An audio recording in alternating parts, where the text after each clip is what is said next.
Hi students, I am your chemistry teacher Mrs. Andu Mallar. Today we are going to see the continuation for the P block elements. So previous video we studied about the diborane, what are the preparation of diborane and properties of diborane and the structure of diborane. These are all we have studied about the previous video. Today we are going to study the boron trifluoride. What is the formula of boron trifluoride? That is BF3. How it will prepared? The preparation of boron trifluoride, boron trioxide B2O3 is boron trioxide. Boron trioxide react with calcium fluoride and react with concentrated sulfuric acid. This is concentrated sulfuric acid to form boron trifluoride, calcium sulfate and water molecule. Once again, boron trioxide react with calcium fluoride. CaF2 is calcium fluoride. Calcium fluoride and concentrated sulfuric acid to form when you are heated together to form the boron trifluoride. Another method, boron trioxide react with coke. So that is carbon is otherwise called as coke and in the presence of fluorine to form the boron trifluoride. Okay, BF3 is the boron trifluoride. So in laboratory, how it will prepare? So this is normally it can be prepared boron trioxide, calcium fluoride and coke. Another one in laboratory, that is phenyl diazonium tetrafluoroborate. Phenyl diazonium. This is phenyl diazonium. Diazo. N2 means that is diazo. Diazo. This is azo compound.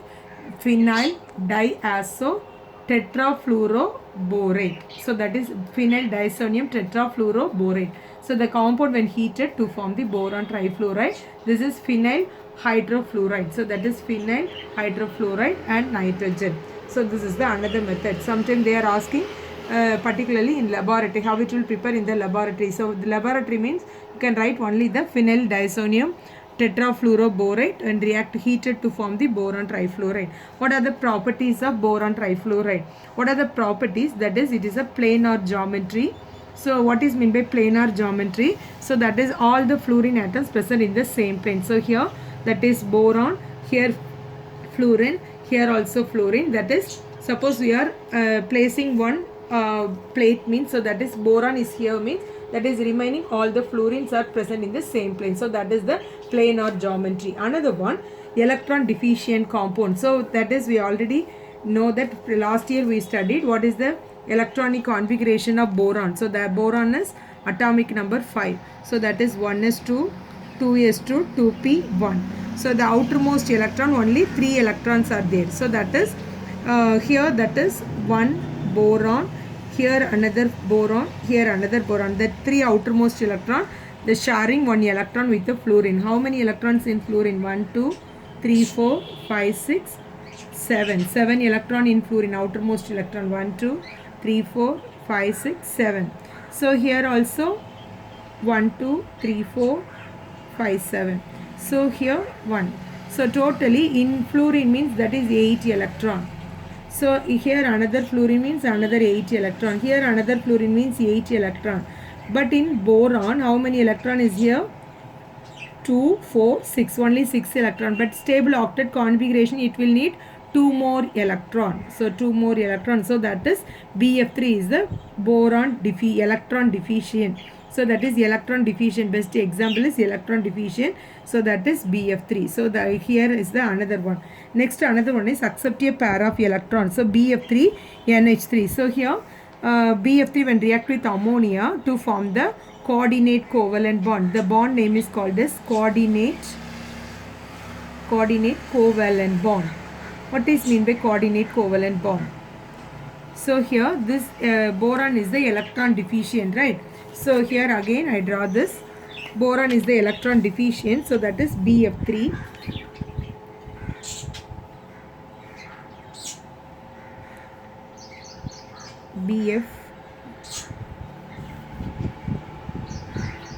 BF3. Here when react with ammonia. How to write the ammonia? How many electrons in nitrogen? Outermost atomic number is 7. 1s2, 2s2, 2p3. That is outermost electron, 5 electrons. So that is 2 lone pair electron. Here 2s2, that is completely per, that is 2 electron. 2p3, here 1 electron, here 1 electron, here 1 electron. So that is here hydrogen, here also hydrogen. Only 2 electron is present, that is 2 lone pair electron. This nitrogen is donate 2 electron to boron to making a bond formation. That bond is called as coordinate covalent bond. So the bond is called as coordinate covalent bond. What is meant by coordinate covalent bond? So it is indicate the arrow mark. So this is donor atom, this is acceptor atom. So how can I write this formula? HN.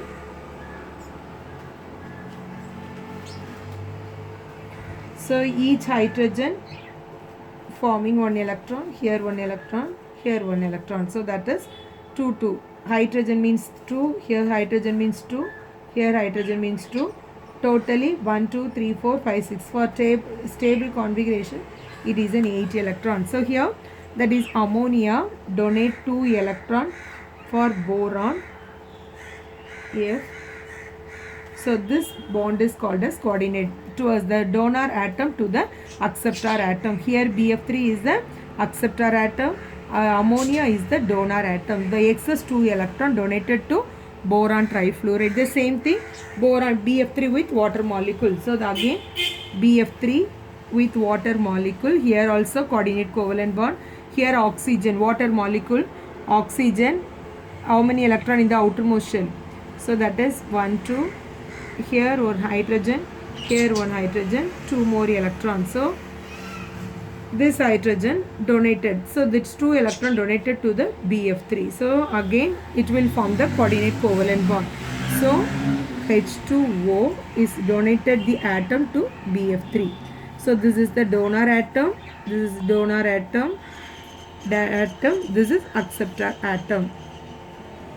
Acceptor atom. These are all we are studying the last year 11th standard, that is coordinate covalent bond. So the bond name is called as coordinate covalent bond. That's why they are explained that accept a pair of electron, BF3 ammonia giving BF3, so donor atom. Here ammonia is the donor atom, here acceptor atom, here also water molecule donor atom, BF3 is the acceptor atom. Next another property is on hydrolysis. When we are boron trifluoride is hydrolysis, what will happen?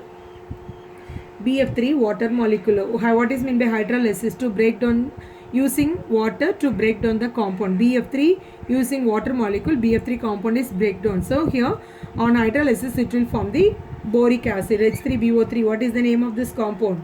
Boric acid. Okay, this boric acid. Then again the boric acid, hydrofluoric acid, HF, that is hydrofluoric acid. H3BO3 is the boric acid to combine together to form the boron tetrafluoride ion. So here the combine these two equations together. Here that is H3BO3. Here one boric acid. Here one boric acid. Here BF3 and H2O to form the, what is this form compound name? Fluoroboric acid. Fluoroboric acid. So the compound name is fluoroboric acid, BF3BO3 instead of H3. So here that is F3, fluoroboric acid and tetrafluoride ion. Okay, so this is the another one on hydrolysis. So next we are going to see the uses of boron trifluoride.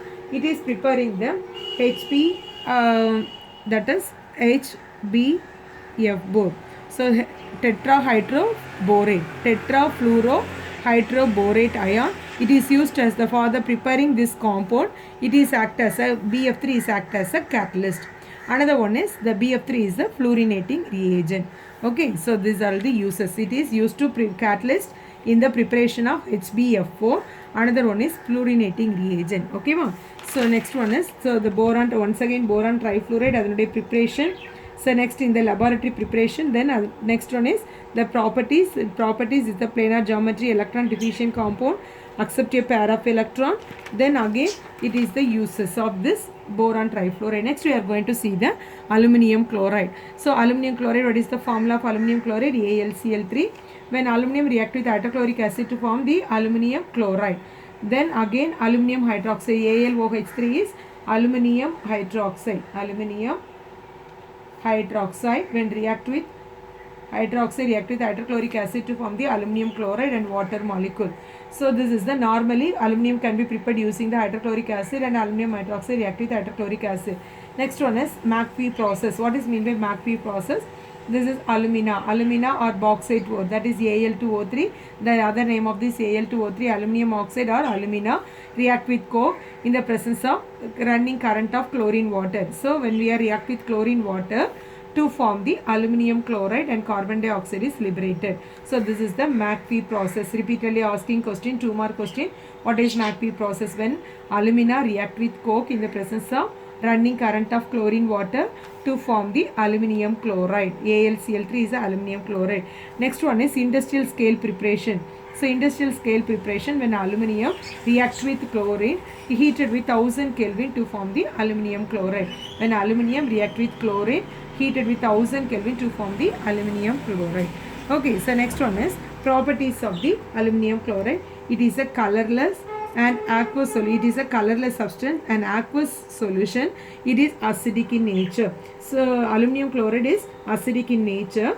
So it will react with moisture air. What will happen? It will form the aluminum hydroxide. Aluminum chloride when react with moisture of air to form the aluminum hydroxide. Another one is first preparation. Second property is react with ammonium hydroxide. When aluminum chloride react with ammonium hydroxide to form the aluminum hydroxide and ammonium chloride. Next one is this is the another one. Next one is react with excess of sodium hydroxide. When aluminum chloride react with excess of sodium hydroxide to form the sodium meta-aluminate. So that is NaAlO2. Na sodium meta-aluminate. So react with and then again NaCl. So this is called as reaction with excess of sodium hydroxide. Sodium meta-aluminate. Sodium meta-aluminate. Sodium meta-aluminate. So aluminum chloride is act as a Lewis acid. We already studied last year. Aluminum chloride is act as a Lewis acid. What are the properties? It is a colorless in aqueous solution. Is it acidic in nature? When react with moisturized air to form the aluminum hydroxide. When react with ammonium hydroxide to form the aluminum hydroxide. And excess of sodium hydroxide to form the sodium meta-aluminate and sodium chloride. It is act as a Lewis acid. So next one is what are the uses of aluminum chloride? Aluminum chloride used as a catalyst in Friedel-Crafts reaction in organic compound. What is Friedel-Crafts reaction? When benzene CCH6, when benzene react with in the presence of aluminum chloride in the presence of ether. So in the presence of ether, so it is a Friedel-Crafts reaction. Chlorobenzene will be formed. So that is chlorobenzene will be formed. So it is called as Friedel-Crafts reaction. Again, it is a manufacture of petrol by cracking the mineral oil. So for avoid the smoke from the automobiles means mixing of the petrol, it is used as a cracking reagent. So the aluminum chloride is used in a cracking in the mineral oils for mixing the petrol to avoid the cracking sound. So the making the smoke from the automobile. So this is the another one. Next one is it is used as the catalyst in using in preparation of dyes, drugs and the perfumes. Okay, so this is the another one uses. Okay, next one is another one, double salt, alum. What is mean by alum? It is a double salt of potassium aluminum sulfate. Here this is the formula of potash alum. Potash alum. So here that is potassium sulfate, aluminum sulfate, 24 molecule of H2O. So some example of alum, this is potash alum, K2SO4, Al2SO4, that is potash alum, Al2SO4 thrice. Here sodium alum means Na2SO4, Al2SO4 thrice. Ammonium alum means ammonium sulfate. So instead of the name indicate that is the sulfate of this compound. Chrome alum is that is chromium sulfate. Then potassium sulfate. These are all the example of alum. How it will prepare? So preparation of alum, potassium sulfate, aluminum sulfate and aluminum hydroxide. So instead of this instead of aluminum hydroxide only these molecules. So water molecule will be coming, K2SO4, potassium sulfate, aluminum hydroxide and sulfuric acid react with concentrated sulfuric acid to form the K2SO4, Al2SO4 thrice and 12 molecule of H2O. and the three compounds are combined together to form the 24 molecule of H2O. So this is called as potash alum. So potash alum how it will prepare? So that is potassium sulfate, aluminum sulfate react with aluminum mixture of potassium sulfate, aluminum hydroxide. So again it will react with concentrated sulfuric acid to form the K2SO4 aluminum sulfate and 12 molecule of H2O. Then K2SO4 aluminum sulfate and 24 molecule of H2O to form the K2SO4 Al2SO4. This is the potash alum. So the name of this compound is potash alum. Okay, so this is the preparation of potash alum. Next one is what are the properties of the alum. It is a white crystalline solid, soluble in water, insoluble in alcohol. Another one is what are the properties. So first one is potassium sulfate. What potash alum on heated 500 Kelvin, what will happen? So 24 molecule is liberated. 24 molecule of water will be removed. So that is remaining potassium sulfate, aluminum sulfate. Again it is heated with red dot. What will happen? The K2SO4 is separated. Then aluminum sulfate is converted into aluminum oxide, that is, and another one is sulfur trioxide. Okay, so this is the when heated action of heat with potash alum for 500 degree Kelvin, it will convert it into potassium sulfate, aluminum sulfate, and another again it is heated with red dot to form the potassium sulfate and aluminum oxide. Potash alum, that is the when potash alum is converted into ammonium, how it will convert it into ammonium hydroxide. Potash alum react with ammonium hydroxide to form the K2SO4 ammonium sulfate, then 24 molecule aluminum hydroxide will be formed. Potash alum and react with ammonium hydroxide to form the, this is called as aluminum hydroxide. Aluminum hydroxide will be formed for the preparation of potash alum. Next one is uses. Purification of water. What is the uses of potash alum? So commonly it is used in the purification of water. How it will uses means, suppose in water tank, suppose so many impurities are present in the water tank, means some small amount of potash alum will be added. What will happen? All the impurities are settled in the bottom of the tank. So we can purify. Likewise, we can purify this method. So that is the best important uses for the potash alum. Suppose any one of the tank, means we are adding only potash alum stone is like a crystal, mean what will happen? All the impurities are settled in the bottom of the tank. So that is the first one. Next one is waterproofing and textile. Another one is for waterproofing, manufacture of waterproofing material in textile industry it can be used. Another one is dyeing paper and leather turning industry. Leather turning, what is meant by leather turning? That is தோல் பதப்படுத்துறது. So in industries, in leather industry, dyeing paper. So that is the சாயம் போடுறதுன்னு சொல்லுவாங்க இல்லையா பேப்பர்ல. So the dyeing paper and leather turning industry. Styptic agent to arrest bleeding. Suppose continuous bleeding means to anti-coagulating agent. It is the potash alum is also used as styptic agent, is a coagulating agent to clot the blood. So to arrest the bleeding. So this is the method and uses of this potash alum. Okay, that's all about the 13th group. Next we are going to see the 14th group. What are the 14th group? What are the occurrence means? What is 14th group? That is carbon, silicon, germanium, tin and lead. Okay, so what is the general electronic configuration? Ns2 Np2. This is the general electronic configuration of 14th group elements. So Ns2 Np2, carbon, so that is helium 2s2 2p2, silicon, neon 3s2 3p2 according to the periodic number. So we can write like this. This is the electronic configuration. This is the atomic number of carbon, silicon, germanium, tin and lead. Okay, so next one is how it will occur native form as a graphite. Graphite, coal, crude oil and carbonate rocks such as calcite and magnesite. So naturally the 14th group is otherwise called as carbon family. Carbon family, it is otherwise called as carbon family. It is the native form as graphite, coal, crude oil and carbonate rocks such as calcite and magnesite. In the combined form, silicon occurs as silica. So in the combined form, silicon occurs in the form as silica. What is meant by silica? That is sand and quartz. Okay, so this is the natural occurrence. Here we can study only the carbon and silicon. In the 14th group, we can study only the carbon and silicon. Okay, first one is tendency for catenation. The previous in the starting p block elements I explained what is meant by catenation. The tendency to form the carbon linkage. So the tendency to form the carbon-carbon linkage, that is called as catenation.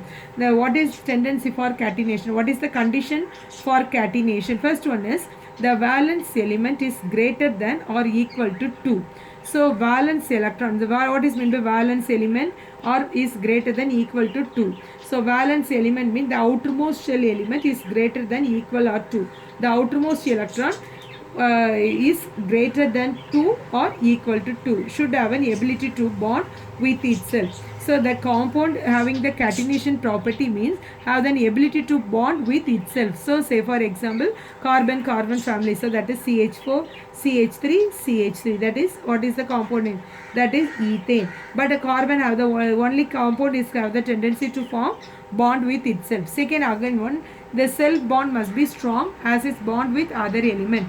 So suppose in case any one of the compound is forming the same compound with itself, that bond must be strong as its bond with other element. So that bond will be strong and also it should be react with the bond with the other element. So these are another property.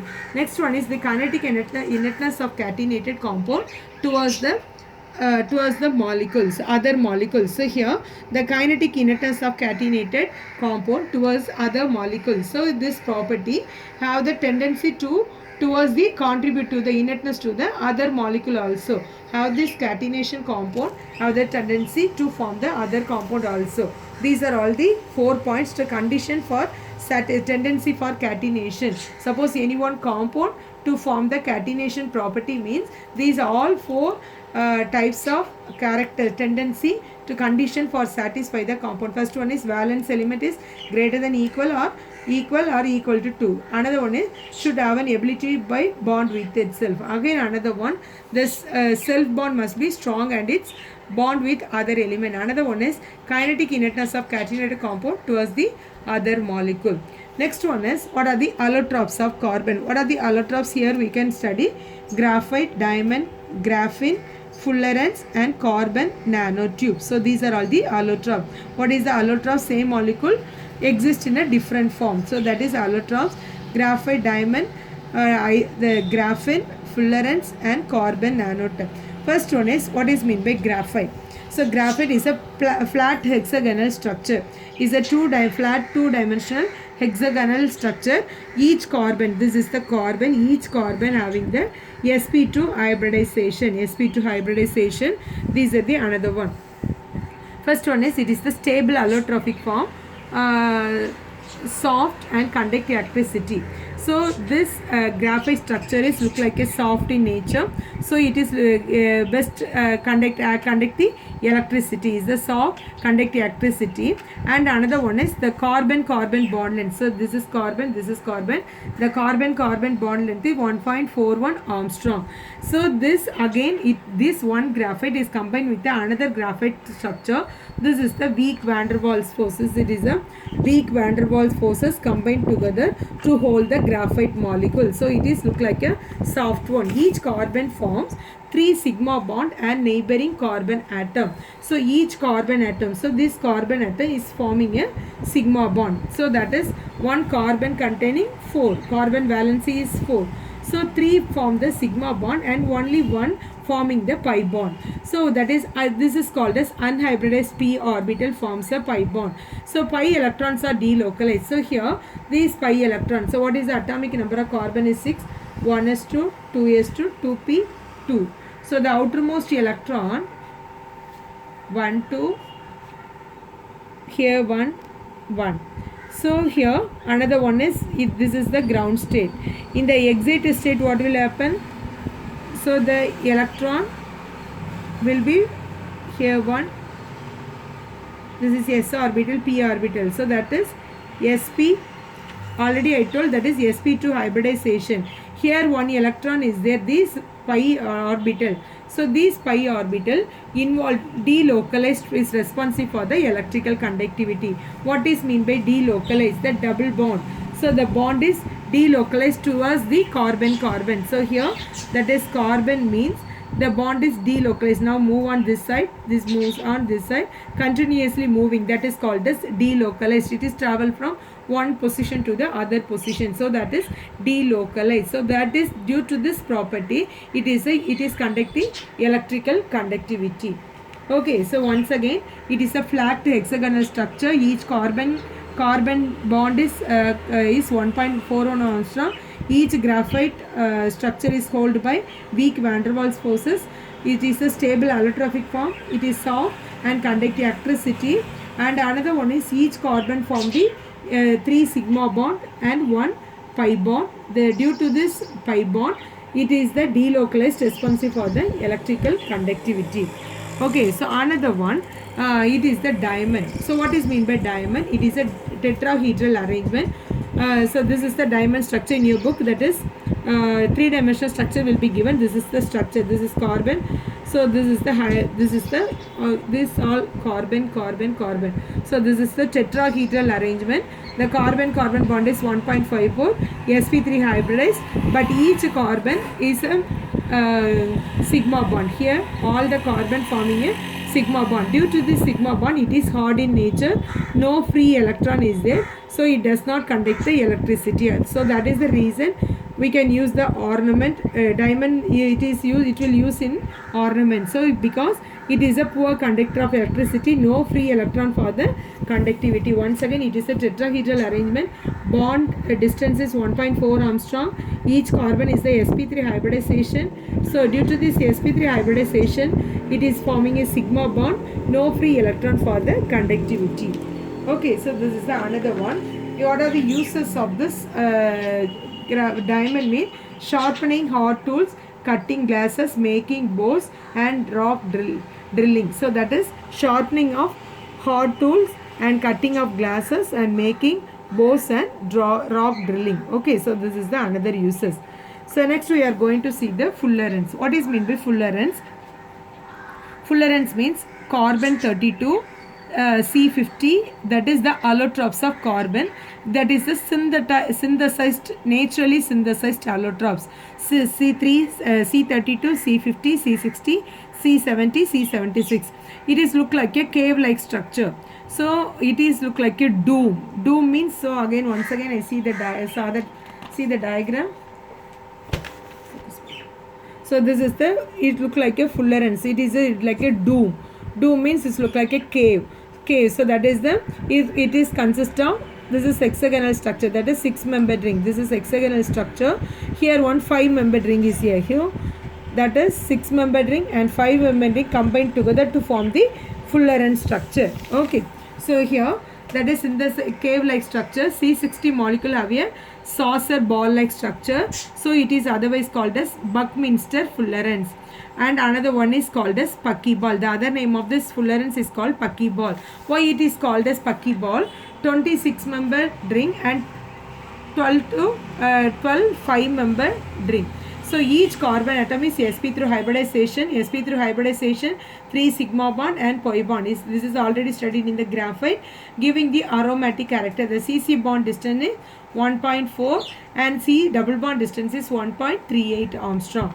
Once again, what is meant by fullerenes? Mixture. It is a synthesized allotropes. It is a cave-like structure. C60 molecule have a saucer ball-like structure. It is otherwise called as Buckminster fullerenes or Buckyballs. It is consist of 26-member ring and 12 5-member ring. Each carbon atom is sp2 hybridized orbital, 3 sigma bond and 1 pi bond, giving the aromatic character. The CC bond distance is 1.44 Armstrong. C double bond distance is 1.38 Armstrong. So next another one is carbon nanotube. What is meant by carbon nanotube? Graphite like tube, fullerenes N. So it is look like a graphite like tube. So here what is carbon nanotube? The body of the tube is contained graphite and the end of the tube is contained fullerene. So here that is the graphite. So the body of the tube contain that is graphite. These are the structure of graphite, that is the flat hexagonal structure. The end is called as Buckminster Fullerene. So that is this 5 membered ring. Here 5 membered ring, 6 membered ring. So this is the structure of carbon nanotube. So nanotubes are stronger than steel and conduct the electricity. So when compared to steel, nanotubes are very stronger. Another one is it is conduct the electricity. So what are the application of nanotube? Nanoscale electronics, catalyst, polymers and medicine. So this application nanoscale electronics and catalyst and polymers in medicine. Okay, so next we are going to see the graphene. What is meant by graphene? Single planar sp2 hybridized carbon atom, densely packed honeycomb crystal lattice. So what is meant by graphene? Graphene means it is a single planar sp2 hybridized. So here that is planar structure. It is look like a honeycomb. So it is sp2 hybridization carbon atom that is densely packed. Is look like a honeycomb. So it is called as graphene. Okay, today we have studied about the 14th group, and before that boron trioxide, potassium and the aluminum chloride. In 14th group we studied about the allotropes of carbon. Allotropes of carbon, graphite and the Fullerene's carbon nanotube and graphene. Okay, so that's all today. That is enough. Next to carbon monoxide, the carbon dioxide, that we see the next class. Okay, thank you children.